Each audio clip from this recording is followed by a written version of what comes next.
You're listening to the 49 Carats Podcast, a 49ers Goldmine production with Stephanie Sanchez.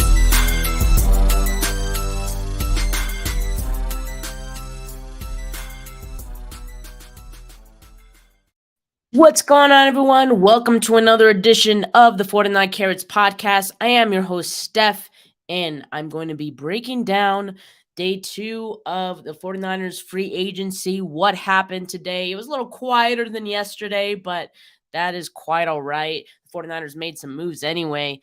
The biggest one today being Jake Brendel, their center of last season, back on a 4-year deal. This is great news for the 49ers. Look, I'm not going to pretend that Jake Brendel is some world beater, but I am excited about this news because that was one of the positions I think personally I was a little more concerned with. The offensive line, I think it's important to have some cohesion, and having a guy like Jake Brendel back, that's good for the 49ers. Now, at this point, it seems like they really just have to figure out who their right tackle is going to be. We do know it's not going to be Mike McGlinchey, so there will definitely be a new starter at right tackle for the 49ers. But, it's good that they were able to shore up Jake Brendel. So now we have an offensive line of Trent Williams, Aaron Banks, Brendel, Burford, and most likely Colton McKivitz, okay? Most likely he's going to be in the competition for right tackle.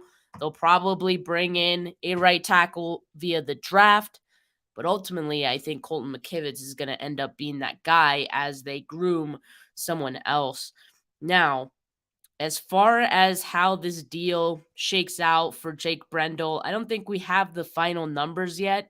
All we have is 4-year deal worth a max value of $20 million, $8 million guaranteed.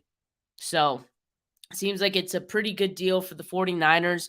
The reports were that the Jets were also interested in Jake Brendel. So he accepted less money to stay with the 49ers. That tells you a lot. And I've been saying for a while, I think the only way Jake Brendel would be back is if he was willing to take a hometown discount to stay with the 49ers. I didn't think he would do it, but he did. And so it's good to have him back.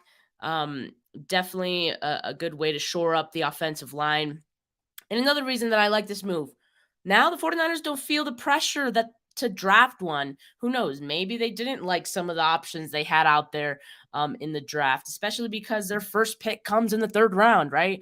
So Jake Brendel now takes care of that. You don't need to feel the pressure of needing to get one early. They could still draft one, but remember, they also have Nick Zakelj and Jason Poe, 2 guys who I think they can continue to develop. While Jake Brendel is here, we talk about 4-year deal, but I have a very good feeling that 4 years is not actually 4 year. There's probably a void year or 2 on that deal. There's probably going to be some outs built into that deal because let's face it, Jake Brendel, I believe, is 31 years old. He's nearing the end of his career. To think that he's going to make it that whole 4 years is a little silly. And so 49ers would be very smart to have some outs in that deal. So that makes guys like Zakelj or Jason Poe, they're not necessarily chopped liver. They're going to be, 1, depth, and 2, who knows? Either one of those guys could be the center of the future. So it gives the 49ers the option to continue to develop those guys. And who knows? The 49ers could still decide to draft a guard, with positional versatility and, just again, shore up the offensive line, shore up their depth. It is never a bad thing. That is all I have to say about Jake Brendel for now. I am waiting to see the final numbers because, like I said, on top of there being some really, goofy stuff going on with the void years and phantom years on this contract, I do also think, Parag is working his magic once again, I think. So I'm excited to see those final numbers. But look, that's one of the signings, one of the guys that 49ers brought back today. Let's talk about some of the guys that they lost because they did lose A couple guys today. Emmanuel Mosley is gone. He was signed to a 1-year deal with the Lions. I believe it was a $6 million deal, if I'm not mistaken, for him. And hey, that's a 6 million, 1 year, $6 million deal for him. Very much a prove it deal. I mean, he is coming off an ACL tear, so I mean, it makes sense. Now, I think the 49ers probably wanted him back. I would be surprised if they didn't have those conversations. The 49ers do like E-Man, but ultimately he decides to go with a new team, and that is the Detroit Lions. He's going to be biting some kneecaps out there. I'm happy for him, and it's a great, great opportunity for him as well, to prove himself on this deal, and I think he will because he's a very talented, very underrated corner. So, what does this mean, though? Is Lenoir the starter on the outside opposite Charvarius Ward? Is that what this means? As of right now, yeah, that's what it means. I mean, John Lynch did give a glowing endorsement on Diamador Lenoir at the Combine. He had some very good things to say about him.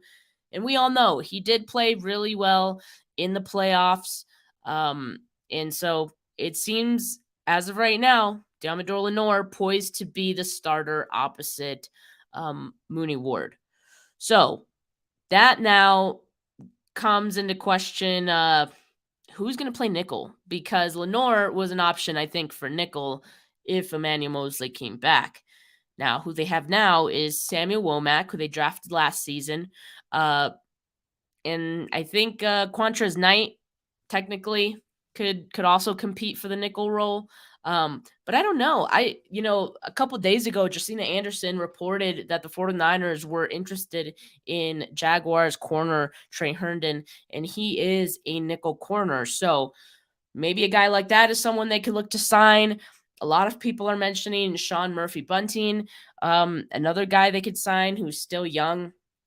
But, if they don't want to spend a whole lot of money on the nickel position, they could bring in yet another rookie or a lower tier free agent like Trey Herndon maybe to compete with Womack and Quantrez Knight.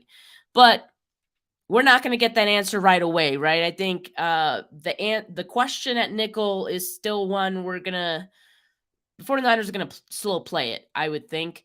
And so that answer will come at a later time, but it'll be interesting to see what they do. I do think that they address it via free agency more than likely, but who knows? Regardless, though, I still think the 49ers need to draft corners for depth. I mean, they need corner depth behind Mooney Ward and Lenoir.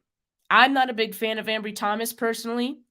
I think I would not like to see him start if Ward or Lenoir got hurt. So you got to draft some guys. Dante Johnson, Hines says, is an option for sure.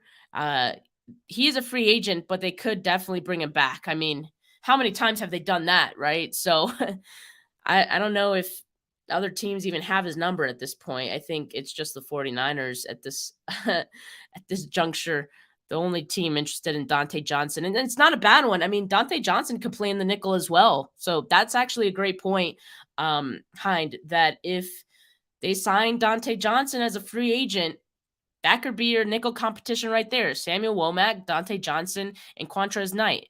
It isn't sexy, but I'm sure there's a startable player among those three, right? So that's definitely an option. I think Dante Johnson is someone who they'll definitely look to bring back. But we'll have to see if they would be happy with that kind of depth. And Dante Johnson as well can play on the outside too, so he would be good depth for that as well. But again, I still think they need to bring in more corners via the draft, free agency. So, well, just wait to see what they do. Another guy who left today is leaving the nest, Azeez Al-Shaair.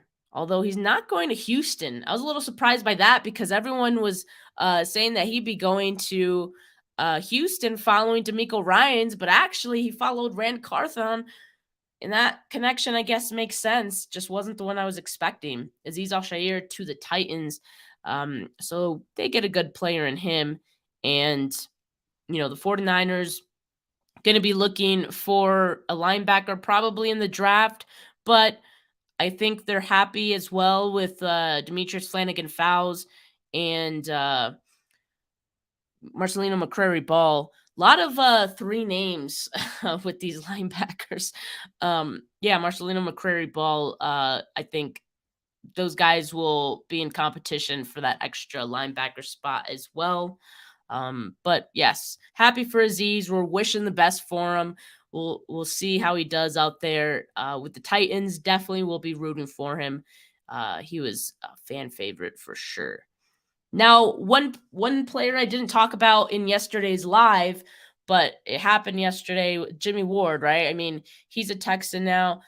He's with the Texans, I should say, in Houston. And so he is one of the guys who is going to follow DeMeco Ryans out there. And I love that spot for him, honestly. Getting to play next to a guy like Jalen Petrie, I think it's going to be good for both sides. Petrie, very talented safety. DeMeco Ryans has a pretty solid pretty solid secondary. I mean, I think it's kind of underrated at this point. I expect they'll make some strides this season. Of course, it's their offense that's kind of more so the question mark, but I'm still going to be keeping tabs on the Texans, right? Because I want DeMeco Ryans to do well. And so Jimmy Ward, going to be rooting for you. And with Jimmy Ward gone, we know Sean Gibson has re-signed with the 49ers on a 1-year deal. Talked about it yesterday. I think the 49ers need to draft a safety. They need safety depth really bad. And whoever they end up drafting as a safety, one of those guys is going to end up being the starter next year, right? Or so that should be the plan. They're going to have someone develop under Gibson, this season. And the hope will be that that player will then take over next year. So we'll see who that is. But yeah, those are the guys that have kind of left the nest as of today. Of course, we know Jimmy Garoppolo, Mike McGlinchey are other guys that have re-signed elsewhere, not re-signed, who have signed elsewhere. And so as of right now, the 49ers have brought back a number of guys, and they've brought in a couple of other guys, Javon Hargrave, and I think one of the bigger picks is Brendel coming back as well. And so Sam Darnold also getting signed. Those are some big moves the 49ers have made. Hargrave, of course, the biggest. I don't think it gets any bigger than that. Hines says one of those third-round picks should be a safety. I think so too, and I think that there will be a quality safety in the third round. So it's definitely an option for them. One thing I'm wondering, I know we all love to talk about kickers. Will Robbie Gould come back? That's kind of what I'm wondering right now. I think Matt Gay, he was signed by the Colts. Cardinals re-signed Matt Prater. So quietly, there's been some movement in the kicker market, but I haven't heard anything about teams being interested in Robbie Gould. For one, it might be because he's up there in age. I mean, he's in his 30s. And two, maybe it's because people don't really care what happens to kickers. Maybe that's not why we're hearing about it. But I don't know. With a couple of those top, well, I don't know if Matt Prater's really a top guy, but Matt Gay was, and I would put Robbie Gould up there as well. We haven't heard much about him, so I'm wondering, does it make sense for the 49ers to bring him back? I mean, Robbie Gould to this point has talked like he gone, but I haven't seen any movement. I know that those things could take time, but I'd be surprised if the 49ers aren't like, hey, we saw no one's interested in you. You down to come back kind of thing. So, but who knows? Who knows? Maybe there are other teams interested in him, and we'll see what happens there. People aren't exactly, clogging up the phone lines to get a hold of a kicker. So maybe that'll take some time. But a couple other guys who are out there for the 49ers, former Panthers kicker Eddie Pinheiro. I like him as an option as well. There's also Cowboys kicker Brett Maher. Two options for the 49ers if Robbie Gould ends up signing elsewhere. But the more time that goes on, the more optimistic I kind of feel about Gould coming back, and I would not hate it. Wouldn't hate it at all. Look, what's next for the 49ers? I still think an edge rusher is a priority, and they can slow play that market too, because I haven't heard too much about edge rushers getting a lot of attention in these first couple of days. There's a lot of talented names out there. And so the 49ers, I think, can slow play that market, see how it goes. I think they're going to end up getting someone with really good value, and it'll be a name that we know. I feel like because there's so many guys available. There's Yannick, there's Calais Campbell, Justin Houston. There's a lot of guys who I think the 49ers can make a call to. So I still think edge rusher is going to be coming down the pike in free agency. And like I said, possibly a corner is on the table. So I think those are still some moves to come. They already took care of center. So we know they don't have to make any moves there. That's a great thing. And kicker, of course. Will it be Robbie Gould? Will it be someone else? I don't know. But at some point, that kicker question is going to be answered. And I still think right tackle is a need. But in my mind, they'll take care of right tackle probably in the draft. And actually, because they're taking care of other positions via free agency, I'm kind of liking the possibility of the 49ers moving up to the second round to draft the right tackle. I feel like that would be the ideal spot to get one. And they have the ammunition to do it. So the fact that they took care of center, I think kind of helps to be able to justify moving up for a tackle. So we'll see if they do that. But yeah, right tackle definitely still in need as well. But look, who knows? Maybe the 49ers are looking at some of these draftable guys. I mean, I've been keeping track of all that, and I will give a shameless plug to, let me see. Hold on. I'm going to share my screen cuz I do have my draft sheet, and if you guys have not seen my draft sheet yet, it is pinned to my Twitter profile, Steph49K. All right. And I've been keeping track of all the pro days that have happened thus far. They've barely started a week ago, so there haven't been that many yet. But I'm keeping track of the ones the 49ers have been to and which scouts are in attendance, if I can gather that information. Sometimes I can't, sometimes I do. So one thing that was notable to me, and sorry, my throat's dry. I'm sick again. I had a cough, so hold on. I'm going to mute myself.